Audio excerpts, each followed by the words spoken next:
Thanks for staying tuned to your station, the Africa Independent Television, and welcome to your program, Security Watch Africa. It's time for that program where we'll bring you the information you need to keep your life safe and secure. Wherever it is, we'll bring it to you. We'll go every length to ensure that you get the best in terms of security and safety. Today will not be an exception. Today we are bringing you another interesting topic with a very knowledgeable and versatile guest who will be discussing a topic that is quite important to you and I.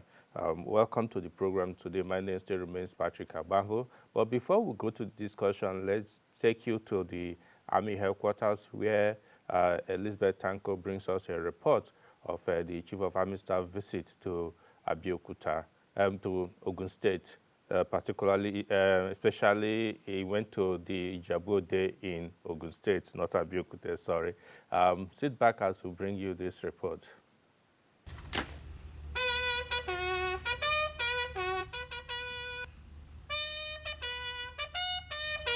In line with his command philosophy, the Nigerian Army, under the leadership of Lieutenant General Taoreed Lagbaja, has continued to implement its comprehensive renovations of barracks and office accommodations to provide conducive working and living environments for personnel and their families. This week, the Chief of Army Staff was in Ogun State to commission the remodeled headquarters, 12 Field Engineer Regiment at Ijebu-Ode, Ogun State. Speaking at the commissioning, General Lagbaja commended the commanding officer for this project and appealed to the host community to support the Nigerian Army formation to enable them carry out their constitutional assigned duties. I want to appeal to you that you continue to rally behind the commanding officer, continue to rally behind the officers and the soldiers, so that they continue to provide the best for the barracks and even beyond, talking about our host community. And I also want to still appeal that for all the infrastructural projects that have been embarked on by the commanding officer, the commander corps of engineers, the army headquarters, and even possibly the friends of the army and even the state government, the larger 12 field engineers regiment should see it as their own. Take it upon yourself to maintain this infrastructure at the best level, so that the generations yet unborn that will come and live and dwell in this barracks can make use of the facilities and even derive maximum benefit from them. I want to assure you that the army is the people's army. We are out to serve the people, and whatever the CO is doing here, and even outside the confines of this barracks, they are designed to make life worth living for the general Nigerians. I will continue along that line. So my appeal is that you continue to rally behind this regiment and the Nigerian army, so that together we can take our nation to that desired destination. Earlier in his welcome address, the commanding officer, Lieutenant Colonel Alfred Nayas, while thanking the Chief of Army Staff for his inspirational leadership, he spoke on officers' dedication to duty. I wish to inform officers and soldiers that this complex is a gift that recognizes your sacrifice, your commitment, your relentless pursuit for excellence. Therefore, I call on you that as we commission this ultra-modern facility, let us also reiterate our commitment to the values and principles that define our regiments. Let us continue to strive for excellence in all we do to support one another and to uphold the highest standard of professionalism and integrity. As part of his visit, General Lagbaja paid homage to the Awujale of Ijebuland, Oba Sikiru Kayode Adetono, where he thanked the revered traditional ruler for mobilizing support for the troops in the conduct of their operations. Elizabeth Tanko, reporting for Security Watch Africa. Welcome back. Yes, like you heard there, it's good to make sure that the living and office accommodation of the all officers, all those with security service must be to the point where they will be comfortable enough to discharge their duties. Yes, we will bring you our announcement on the nomination for the 18th Africa Security Watch Awards that is coming up this year December, first week of December in Doha, Qatar.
Welcome back. You can see the nomination is still going on till on the 18th of this month, September, where we'll end the nominations. So far, we've received a number of nominations, so many that is quite encouraging. So feel free to send in your own nomination for those you believe have done well in all the fields that concern the protection and security of lives and properties. Yes, during the week, we went to present some of the letters of nomination to those who were nominated. One of those is Dr. Ayo Gunso, who is a board member of Lagos State Security Trust Fund. Also, he's the Lagos State chairman of the POCACOV, the Police Committee Against Violent Crime and Cultism. Dr. Ayo Gunso is one of those that has been nominated. There are other people that have so far been nominated. They will be receiving their own letter of nominations. Yes, let's go straight to the topic and the discussion of today. Already joining us, it's my brother, my friend, the expert I respect so much. I'm able to say it, talking about Dennis Amakri, former Deputy Director, Department of State Services, even though he's retired, but like I said last time, he's not tired. He's been doing so much for security across the globe, not just Nigeria, Africa, but across the globe.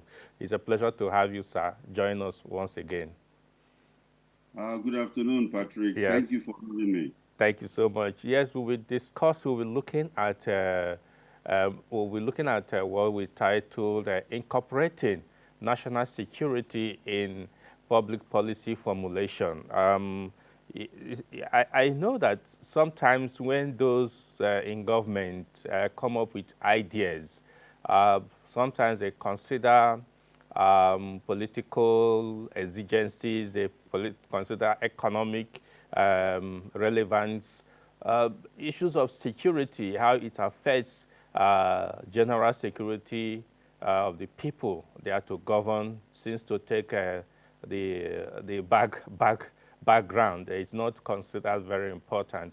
As somebody who was in public service, now you are in private practice, so you have seen it all. Why do they not consider what it will be, how security will be impacted by some of the policies? Thank you very much for that.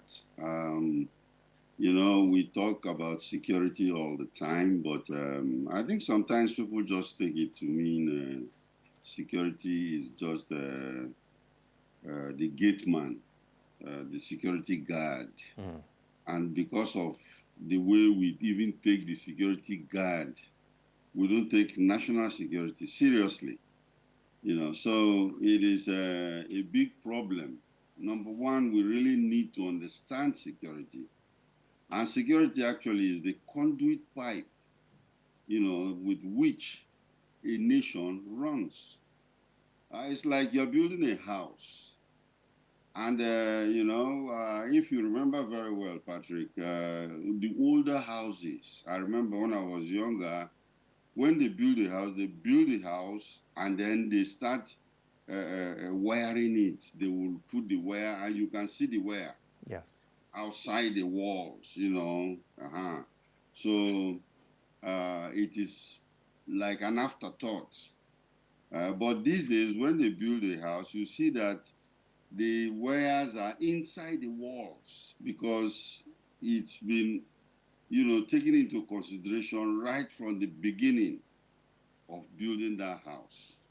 So you don't see the wires, the electrical wires. And that's the same problem we're having in national security with the function of security, whereby many people don't take it seriously until they have finished. Because even our constitution recognizes it, and in the first section there, it is said that the security of lives and property is the first responsibility of government. So if the safety and security of people is the first responsibility, why don't we face it? We now face other things. We are busy trying to do politics. We are busy trying to get benefits and big salaries or buy cars before we start to think of security. Security should be the first thing we think about, then we walk down from there. So I think this is a way to look at it, and if we do that, then we'll be heading somewhere. Yeah. Otherwise, we'll just be doing fire brigade all along. Well, this topic is important because over the years, it seems that, just like you pointed out, it seems that we don't regard the issue of security in Nigeria and Africa generally, not just Nigeria. Commonly they are looked at gate men, like you called it, which is true. But you find out that some of these policies somehow is the security agencies and security officers that bear the brunt. Let's take, for instance, some of the policies of this current administration that have affected the lives of the people, and it led to the End Bad Governance protests that in some area became very, very violent. Now, that seems to have simmered down, or so to say, but the aftermath is still there. And again, another policy came up with the fuel increase, and some people are threatening possible another protest. Now, what would you advise going forward, going from what we are experiencing in the country now? One thing again is that, like I said, the function of security or the aspect of security in national security is usually abandoned or not understood. And then, of course, when the situation happens or when crisis occur, then we start to do fire brigade. Now, you find out our protests. One thing about protests, I think the government should take its time. National Orientation Agency should take its time and learn what is protest. Because protest is a very important aspect of democracy. And it's guaranteed by the Constitution again. It's guaranteed. And what is it? A protest is the feeling of people being verbalized, or they act it out by telling the government that hey, this is how we're feeling. I'm not feeling fine, I have headache. I'm hungry, you know. So when they tell the government should take time and listen, because that's the only way that you can understand what is happening in society. And if you are in government to help the people, then you have to take care of this particular aspect of security, because that's what it is. You have to now understand what they are saying and then address it, address those issues. And of course, when you do that, society becomes secure and calm and quiet. But when you don't address it, or you see it as a challenge against you, then you now start telling police to get ready. They want to protest. So if they protest, you deal with it. Then we have mistaken. We have missed the way already. Because you find out that in other countries, even in the United States here, people protest. Even last week, people were protesting against government. There is a presidential campaign going on, and you have hecklers going around protesting. When they're protesting outside, some are protesting inside, trying to tell the government that this is what we want. Stop the war in Gaza. Stop the war in Gaza, and all the rest. And of course, the government have to listen. Yes, we will, like the presidential candidates are saying, we will stop it. But immediately you say, shut up, we are not going to stop it. Oh, police, look for that guy. Then we have missed the joint. We've missed, the aspect of what the security will lead to. It might deteriorate into looting. People are protesting and you shoot tear gas into them to disperse them, and then they start breaking things, stealing things. So it's an aspect of governance that has to be looked into properly. Okay. Now, most times or all the time when there is a protest, the security agencies are not the architect. They are not the reasons why people are protesting sometimes. Though once in a while, people protest because of actions of security agencies, like we witnessed in 2020, NSAS protests and all that. But in most cases, it's about policies of government. Now, how can security agencies and security officers themselves shield themselves from being condemned by those who have the right to protest? For instance, when policemen, like you said, are being called out to quell these protests, the public sees them as being oppressive, but they are only carrying the order or instructions from above. How can an officer protect himself from such condemnation? Yes. You see, the thing is that we still don't understand what protests are. Because if we understand what protests are, government cannot send policemen to... Government can send policemen out to where people are protesting to protect the protest. Because if you foresee that, and that was the case in Nigeria, the last protest, end bad government protest, they foresee that there might be hoodlums who want to take over the protest, like in NSAS, and cause problem. In situations like that, you make sure that you control the protest, not telling them to go and stay inside stadium, you see, because these are the misunderstandings. You go there, you have a meeting with the leaders of the protest, and then, of course, you know the route they are going to follow. You don't confine them to a place, because if you confine, they see it as controlling them. You don't want their voice to be heard.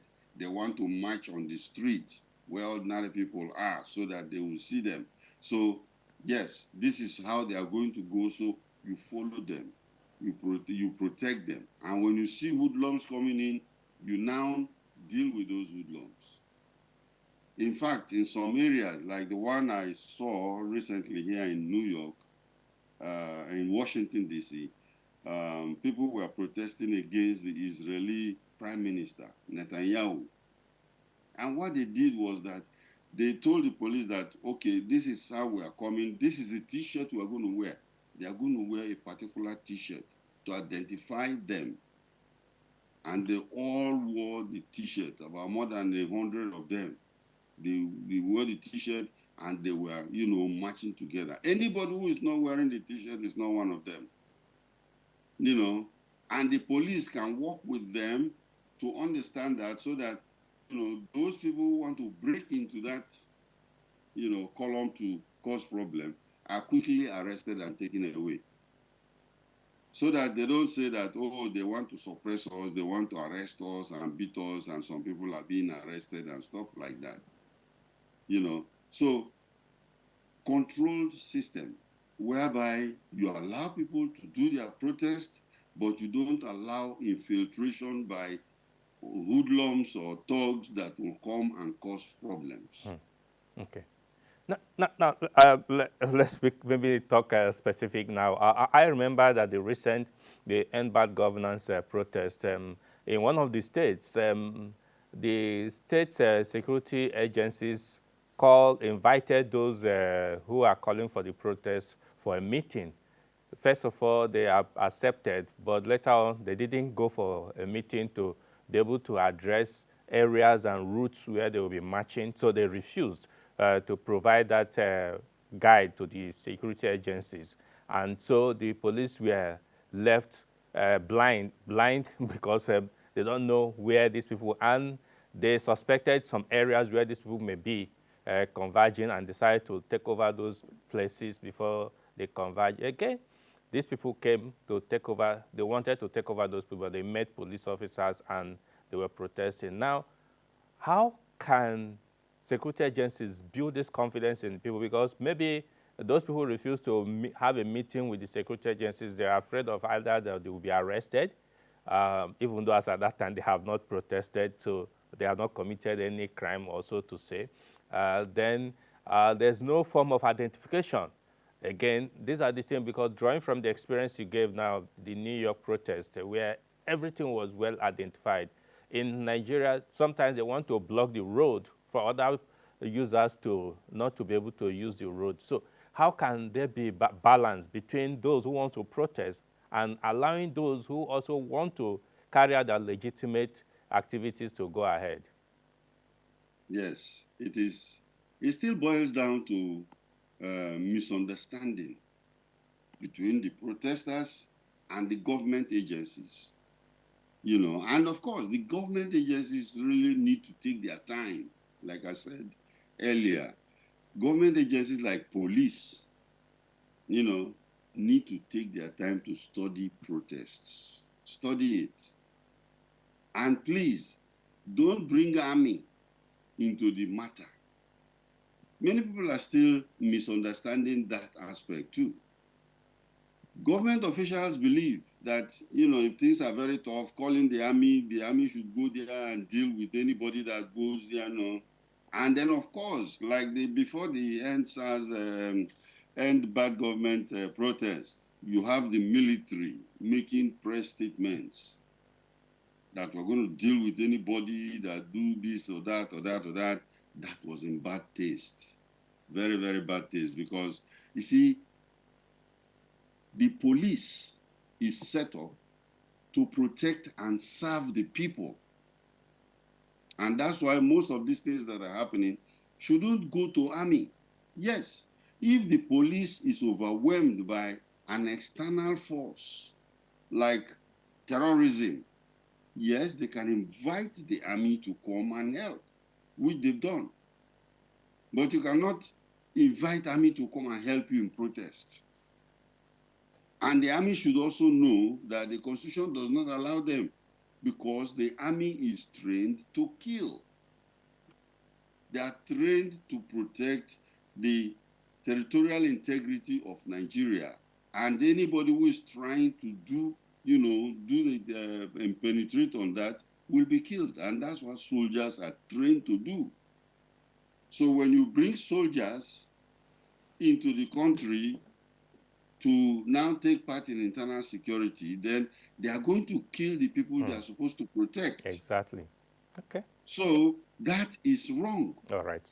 Okay. And we have to understand these dynamics. All right.